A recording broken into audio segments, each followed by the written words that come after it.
What's going on, guys? You are watching another podcast. It's the Boy in Blue.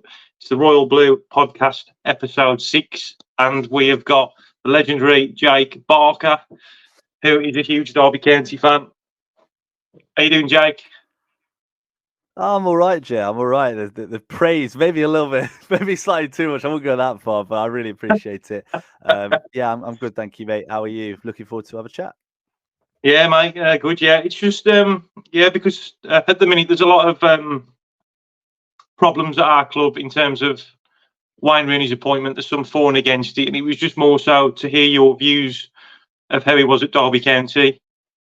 But yeah, at the minute there's a lot of mixed views on him. At the minute, there's some for and against him. We've had these new owners come in as well. Basically, it's looking really good on that respect. You know, we're doing a lot of stuff for the community as well in Birmingham, which all looks well and good. But obviously, like in terms of the football point of view, it is really important to start getting those results. He hasn't had the best start, but obviously we played Cardiff last night and it did look a lot more promising.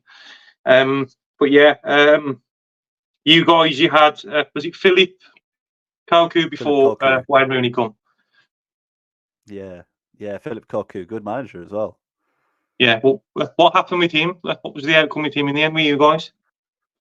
So it's a little bit of a strange situation, and to be honest, I don't think it paints your manager in a fantastic light. Philip Koku came to us after Frank Lampard left for Chelsea. He came in, was given the money to sign literally one player, and then a couple of games into the season, we get the news that we've signed Wayne Rooney. Now, at the time, you're like, "What on earth is going on?" Find out that his wages are being paid by the sponsor, so 80 grand a week in the Championship, which is obscene. Really? And he comes in, and we don't have a great start to the season. Rooney comes into the team, and we look superb. He looks brilliant, ran every single game, scored a couple of goals as well. He looked an unbelievable signing, and we were flying up the league. We won about 4 or 5 games in a row, and then COVID hit. Hit. Rooney put on loads and loads of weight. It looked like his heart wasn't in it anymore. Played the rest of the season, was absolutely rubbish. We went into next season and he was awful. He was 2-3 stone overweight. He could barely run and he'd completely given up. And that put Philip Koku in a pretty difficult position where he's got this player that we're paying 80 grand a week for, obviously in financial trouble as well. That's starting to come out at that time. And he's useless. He's the worst player we have by a country mile. And he looked like he didn't care. Philip Koku then leaves by mutual consent. And Wayne Rooney is all of a sudden named as our manager, retires from football and comes in to manage the team. It felt a little bit like he'd sort of done it so he could get the manager's job. It kind of felt like that was his aim all along. But, you know, that's obviously we'll never, ever know. So yeah, Philip Koku, I felt quite sorry for him. I think he was hindered by the fact we signed Rooney because that left us with not a penny to spend on anyone else. Yeah. Was he the reason why that your club was struggling in terms of funding his massive wage bill? I mean, I didn't know it was 80 grand. It's a lot of money, that is, isn't it?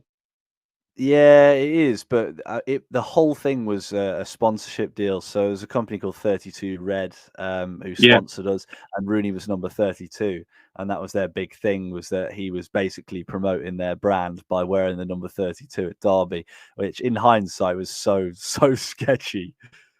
Yeah. Right. So what I want to talk about is what was he like in terms of from that transition from Philip Koku going to when he was announced that he was going to be manager. What was he like in terms of starting off? You know, because it's a big, from a player to a manager, like it's a big, one, it's a big commitment, and two, it's a massive transition, isn't it? Because it's a completely different skill set, isn't it? Well, you could tell straight away that it was a massive transition. He came in and we won a couple of games early on. We looked a little bit better. He was buoyed by the return of Christian Bielik, who'd been out with an ACL injury. Obviously, you know all about him now. But he came back in and revolutionised our team.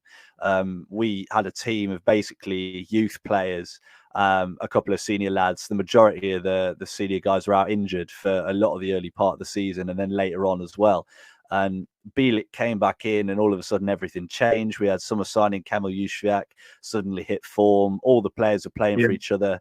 And we looked decent, and we were bottom of the league when he took over, and he dragged us up to mid-table after about 6 or 7 games. I think we beat you guys 4-0 or something ridiculous like that, away from home, which, considering we barely won a game in quite some time, it was some achievement for us, that. So the problem was Christian Bielik then picked up another ACL injury.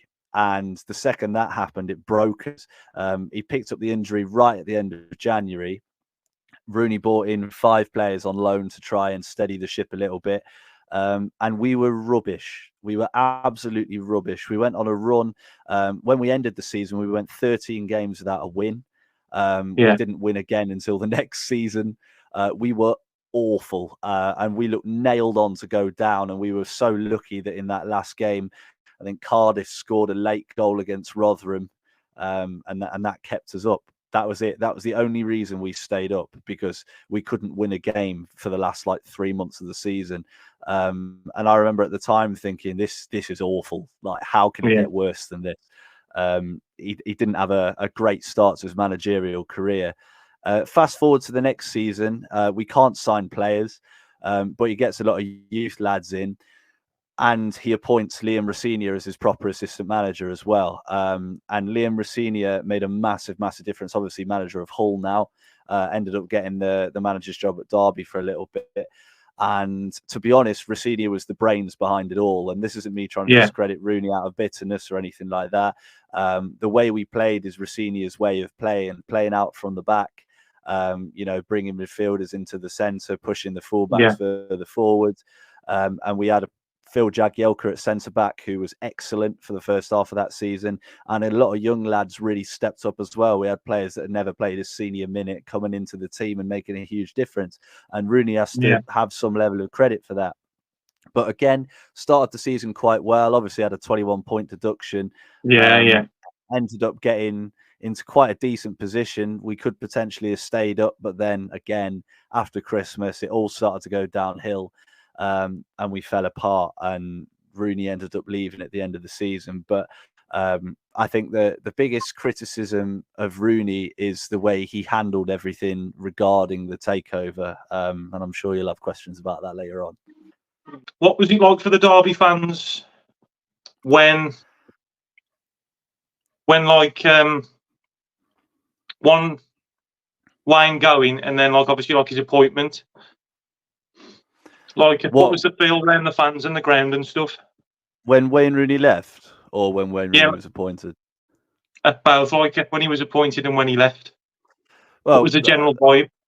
As I said before, when he joined, there was apprehension, a little bit of frustration, but also hope. I mean, things had clearly stalled under Cocu, and we hoped that Rooney would be able to motivate the players and get them going, which I guess he did to an extent. When he left, mass confusion, because he spent the whole season talking about how much he wanted the club to survive, and how he was going to help with all that sort of stuff, and how he's working really hard to find buyers and things like that. And then the second we got a buyer and it was all signed and he was just about to come in, Rooney resigned, saying it doesn't look like there's going to be a buyer.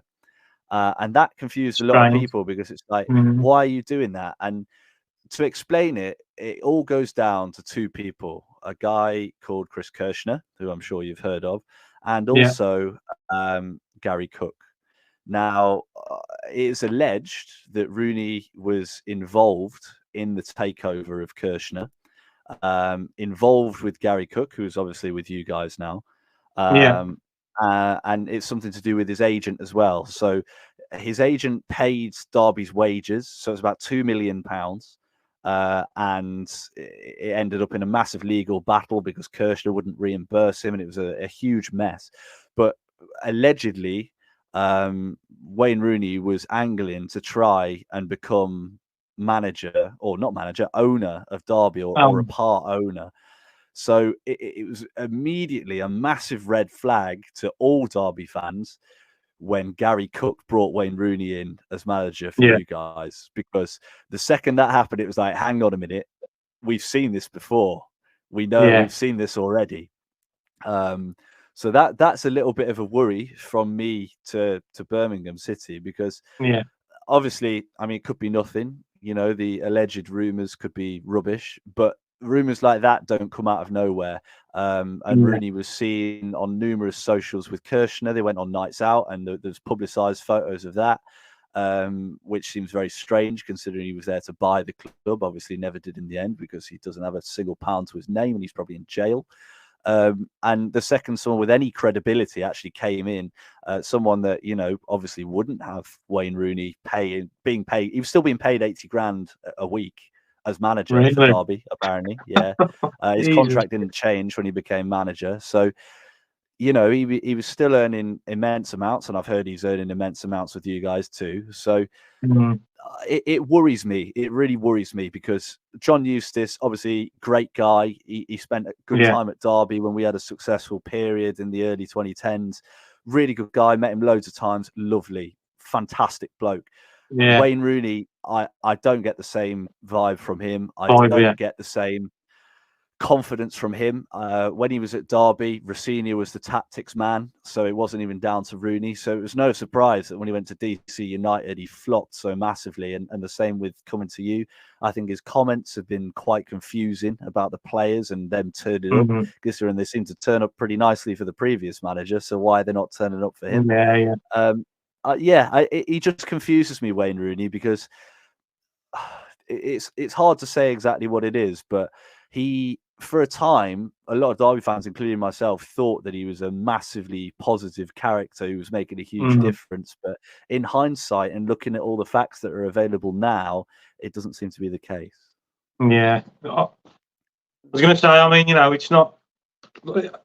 See, I just feel I've got the vibe. So I've been to a few games already this season. I can't go to every game because I work shifts, you see, so it's hard to go to every game.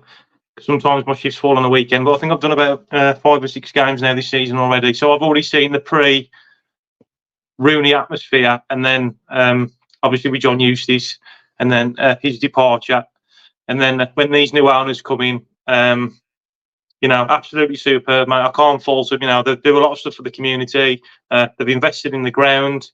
You know, they've done a lot of positive things, and then obviously Rooney's appointment.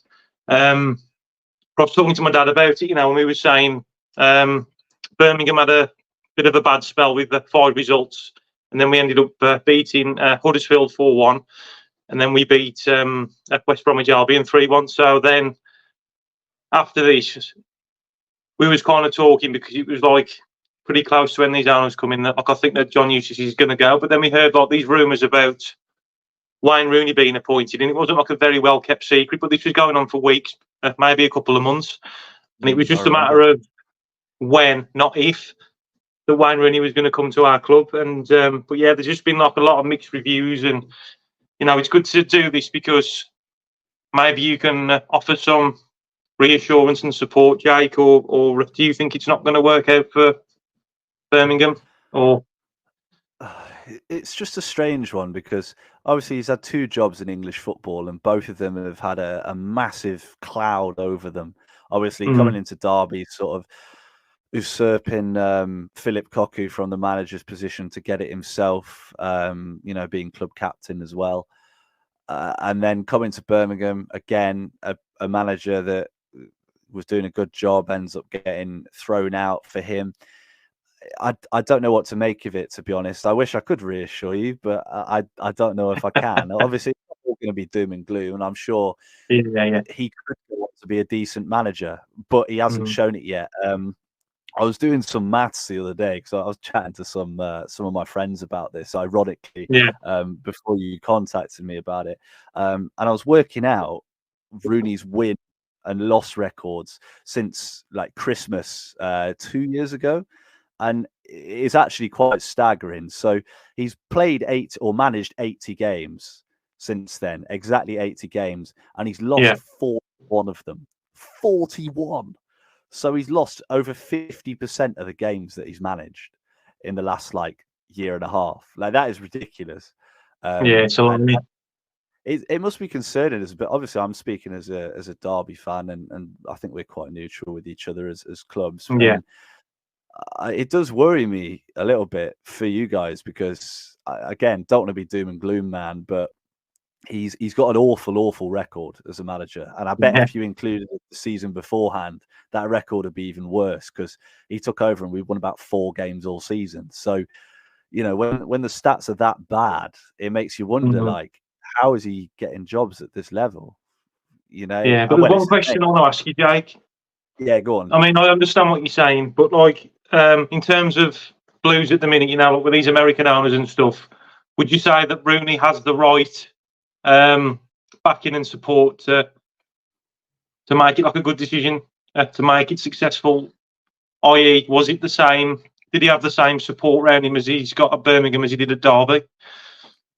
Well, as we didn't have an owner or any members of staff, we Yeah, didn't really have any support at Derby, which was part of the problem. Obviously, we went into administration when he was manager and sold the majority of our players. And like I said earlier in the recording, like, you've got to give him credit for that because he did steady the ship a little bit through a really bad period.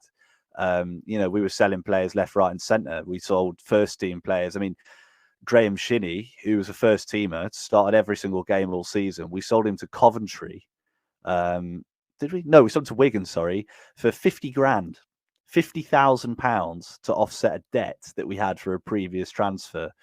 He was worth at least a few $100,000, but we had to sell him for what we could get because we were selling every asset that we had. And it's the same with a lot of our young players. We lost every single academy player at that time. You know, the academy is still coming back now. We lost all the coaches. We lost all the staff behind the scenes. We had very few staff members at the training ground anywhere. Almost everyone had gone, and he did a really good job under the circumstances from a management perspective. But on the pitch, his record, especially without Liam Rossini, is awful. And I'm sure he'll get lots of support, and I hope that you can bring in better players and maybe you can find a way of playing. But tactically, he's never struck me as someone that's any good. So the thing is, for me, watching it from my point of view, I mean, a couple of Blues fans may disagree. Now, this channel is trying to be like a lot more positive in terms of the club and stuff, you know, because like I said, you know, there's a bit of a diversity vibe at the minute. Some falling against Rooney's appointment, but so far with 10 games in now, he's only won 2 games and drew 2. When John Eustace had gone, there was them 5 games where we lost every game, and I knew that there was going to be hard games, and I don't think that Eustace personally could have handled it like any better, to be honest, because they are better teams than us. But the thing what I've found with Wayne Rooney in terms of his managerial skills and like how he analyses the games is picking the starting 11. I ain't sure if it was because he was new and he's trying to get like his foot in and just have a feel for the squad and stuff. Like, I just felt like that, like, he wasn't playing the players to the best of their ability in the right positions. Well, I mean, to be fair, at Derby, he didn't have many players at all, so I'm not sure how relevant that would be. But again, I'd be surprised if it's him. I know, is it Ashley Cole he's got as his assistant? Ashley Cole and John O'Shea. Yeah, I mean, like I said, at Derby, Liam Rossini was the man. When Rooney left and Rossini has stepped in, you could see really put that style into our team, and he got all the new players playing the same way. And Rooney went to DC and played a completely different style. So I think it's a difficult one. I wouldn't be surprised if it is Ashley Cole who's the tactics man and Rooney's just the motivator. So yeah, I'm really not sure, to be honest, but. Listen, he's an interesting guy, and it really wouldn't surprise me if you know, he's making some strange decisions. Yeah, well, I mean, that's what I've found. You know, but going off from what I've seen, you know, I mean, I don't know if Blues fans watching this, I mean, I don't know what your thoughts are, if you agree or if you disagree. And then, like, what I found with him as well as Jake is, like, I've actually seen how he wants to play work. I mean, we played against Ipswich, mate, second in the league. They was in League One last year. You know, they've come up. They're doing absolutely fantastic as a club in terms of results wise and where they want to go. It's quite inspiring, really. But we played them off the park, mate, for like 70 minutes, and then we just couldn't keep the pressing going for 90 minutes, and then they ended up like equalising. And then we played against Blackburn. started off well for the first 15 minutes, died off the rest of the first half, and then we conceded like 3 goals within 20 minutes of the second half. And then like something clicked, and there was a bit more fight, and then there was starting to play like he wanted to play. So I mean, I've seen it work, I've seen it happen, but the thing is, what's been frustrating for me, like in terms of watching it, is we haven't been very consistent. It's been on and off. But then when we played against Cardiff last night, mate, we played superb the whole game. Even at half time, I was a bit worried. I was like, I hope we can just cling on to this goal. The lads come out second half, mate. We could have scored another 2 or 3 goals. We just kept pressing. We looked really good, and look, we do look really dangerous when we play how he wants us to play. It's just, I just hope now that that's a massive confidence boost for the players, and we can just keep that kind of a positive mindset, team chemistry going, fans behind the boys as well, and Rooney, and obviously being very consistent as well. Yeah, I mean, inconsistency when you've got a manager who's only managed for 3 or 4 seasons. It's not a surprise. He's a relatively new coach. So, you know, he's only just really finished his coaching badges. He didn't even have them when he managed us. So, yeah, I'm not surprised. I'm not surprised. I think there's a lot of naivety there. I think there was when he was in charge with us. Some of the decisions he made, especially in that first season, were baffling. Yeah. We'd score a goal and bring on 4 defenders and try and hang on with 30 minutes left, and obviously never worked. And yeah, again, I'm not surprised to see the same with you. What was I going to say now?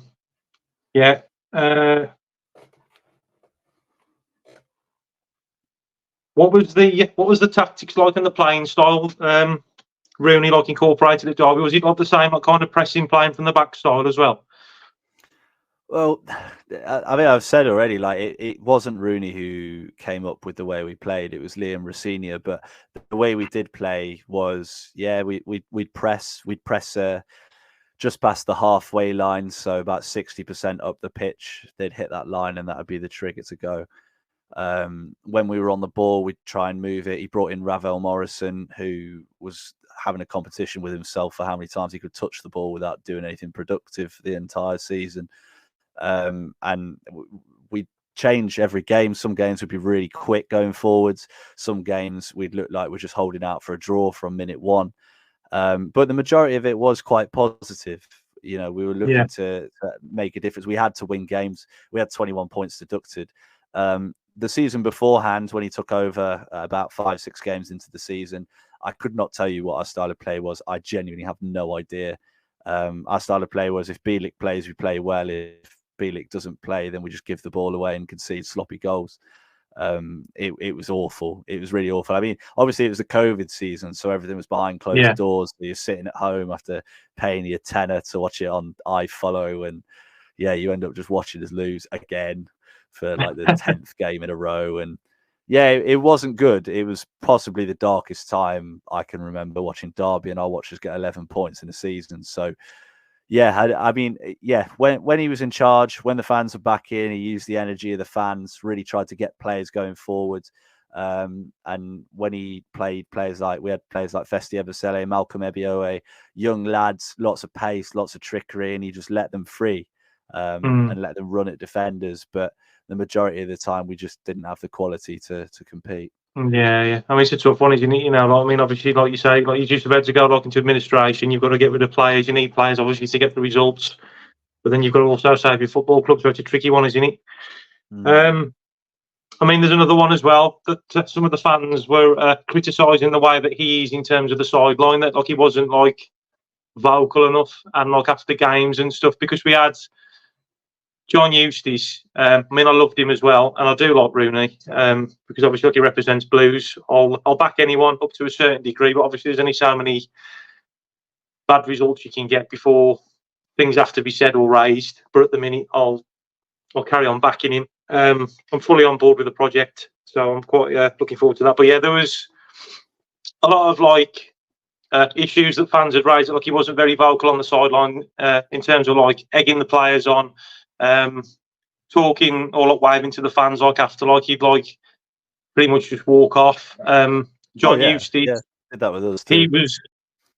he was like very much like for the players and the fans. You know, like he was got really passionate, like like banging on the Blues badge and really like pointing at the fans to like cheer on the players. You know, so we've gone from like having like a more of like a close like father bond figure to now this appointment of Rooney. And then, I mean, what are your views on that, Jake?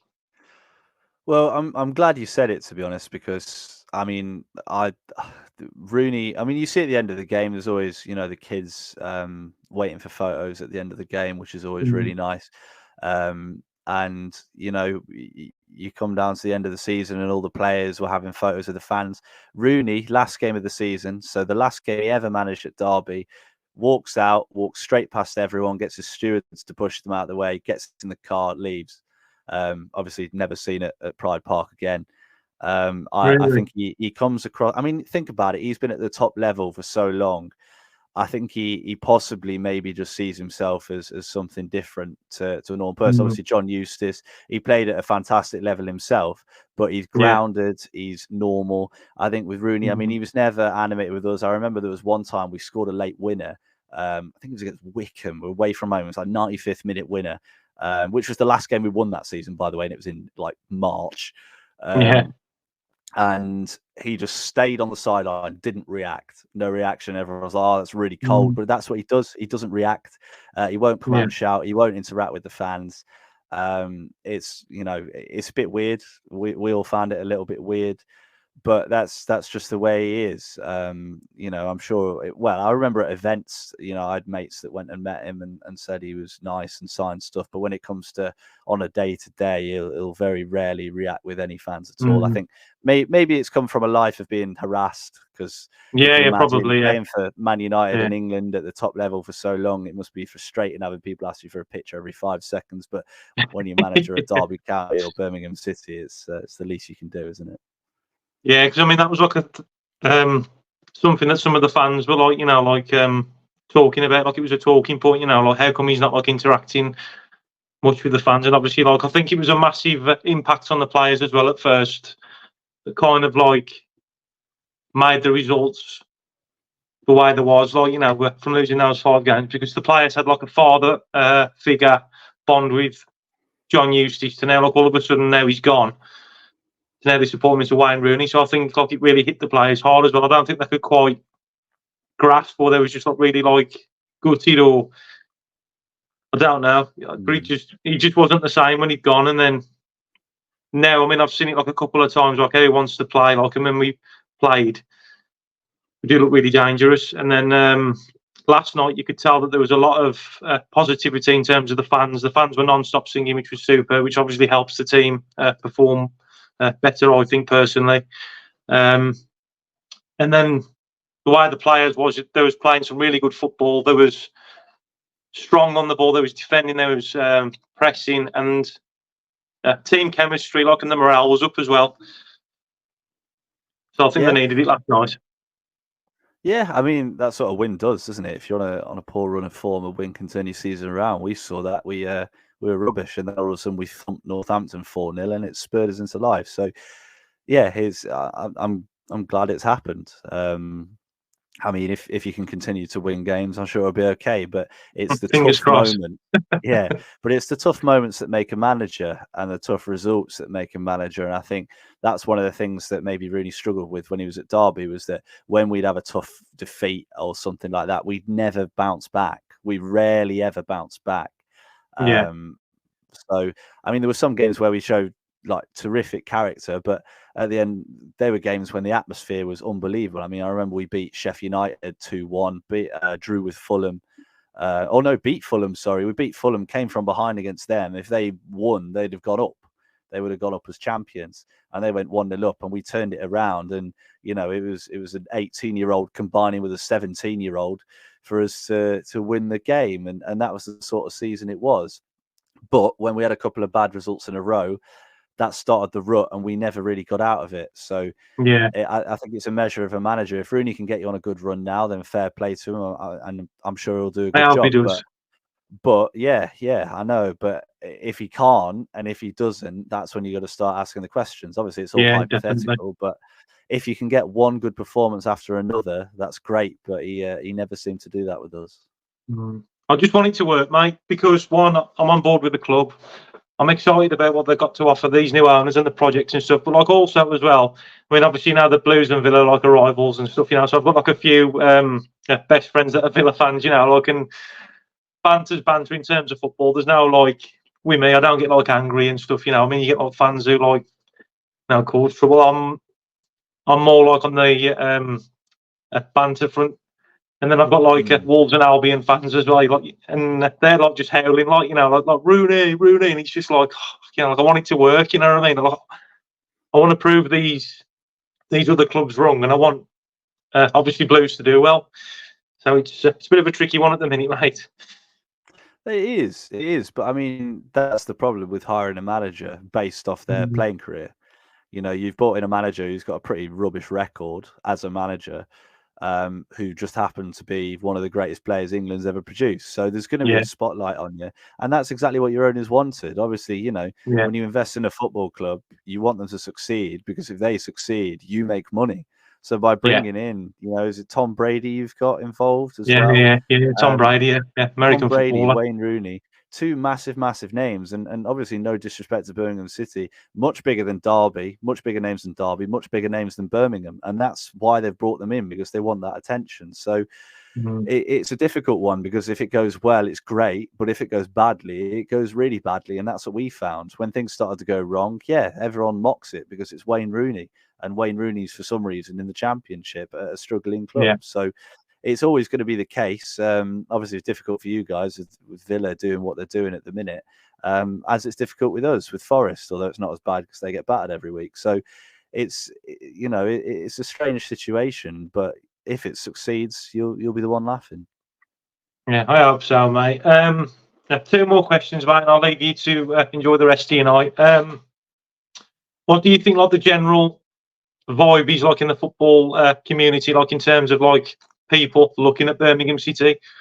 Do you think that they don't think it'll work, or they will, or what kind of vibe do you get from the football community, Jake? It's not a good one. I'll put it that way. It's all right, mate. It's all right. I can't name any of my mates. Obviously, we'll talk about it because ex-Derby manager. And you keep an eye out for ex-managers and players, and when it's a ex-manager and ex-player that's as big as Rooney is, you end up thinking about it a lot. And I don't think it'll succeed. I think he looks. It felt silly. It felt disrespectful to John Eustace in a way, and I'm sure some people agree, some people disagree. But it felt like they were bringing him in because of his name. The owners don't know about football. That's how it came across to me. It's an owner that doesn't understand the game, doesn't have advice that he should have taken from a director of football or someone that actually knows the game. We had similar issues at Derby. We had one owner, Mel Morris, and he made every decision. And that killed us because he didn't know football.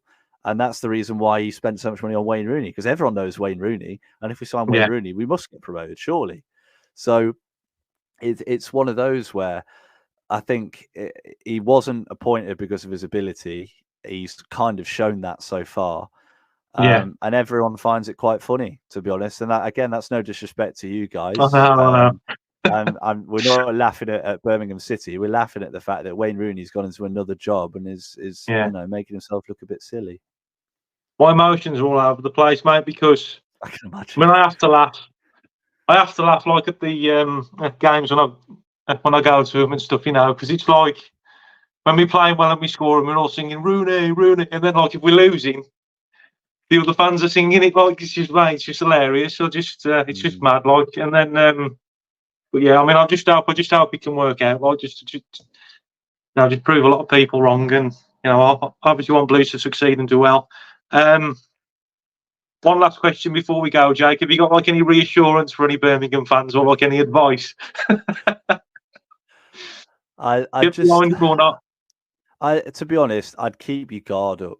That's the one thing that I'd warn about. Keep your guard up with the future of your club, because we were in an awful situation. I don't want to cry about it again. It's been a year now. I've moved on. Everyone has. But it was a horrendous situation we were in, and Rooney did play a part in that, and he, almost helped. He was very, very supportive and allegedly involved in a takeover that would have completely and utterly destroyed us. We wouldn't exist now. We wouldn't be having this conversation right now if he'd have had what he wanted of having Chris Kershaw in charge of Derby. We'd have liquidated long ago. So I'd keep your guards up, and just don't let the ownership or Rooney do anything silly. The warning signs will be there if something's going wrong. We didn't act quick enough. The fans at Derby didn't act quick enough. We were too passive, and I'd hope that you guys wouldn't do the same. And I saw with the protests of the last owners, I'm sure you wouldn't. But at the same time, just keep your eyes open, because if it does start to go wrong, especially financially, I can see really bad things. But on a reassurance perspective, you've got England's once all-time top goal scorer in charge of your club, which, no matter how bad he is a cool thing overall. You can say that he's part of your club history. So, two ex-Derby players in your backroom staff, and it's Wayne Rooney and Ashley Cole, which is so incredibly strange to say. But I'm sure it'll be all right in the end, I hope. And me too. You'll stay up. But yeah, Jake, thanks so much for doing this to me, mate. Especially on short notice as well. I just wanted to create a lot of positive content, because this is what this channel's all about. And but yeah, mate, honestly, thank you so much for doing this, Jake. And I hope you guys do really well this season as well. Thank you very much. Yeah. Sorry, I've not been the most positive tonight, but no, it's all right, mate. Got to reflect on the experiences, I think. No, mate, that's what it's all about, And then to the Blues fans, and whatever opinions that they want to make on this and stuff, and it's just nice to hear it from the heart. You've been there, you've experienced it. So, but cheers for sharing it with us, Jake. No worries at all, Jay. Thank you very much for having me on. All the best, mate, and take care. You too, pal.